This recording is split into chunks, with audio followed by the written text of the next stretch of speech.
En Géorgie, à présent, le principal parti d'opposition appelle à de nouvelles manifestations en fin de journée. Rendez-vous est donné aux Géorgiens à 19 heures sur l'avenue Roustaveli à Tbilissi. Nouvelle journée de mobilisation contre cette loi controversée visant médias et ONG.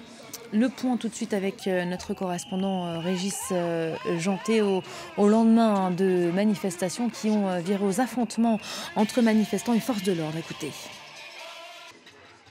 Elle est vécue par une partie de la population, en tout cas, comme un moment, enfin, cette journée comme un tournant, en quelque sorte, dans l'histoire de la Géorgie, comme peut-être le moment où le pays pourrait sortir ou être sorti de sa route pro-européenne, de ses aspirations à devenir européenne. Alors, en fait, ça dépasse largement le cadre de l'opposition. C'est vraiment une partie, en tout cas, de la population qui est très préoccupée et qui était dans la rue hier et qui manifestera certainement ce soir, malgré la répression d'hier.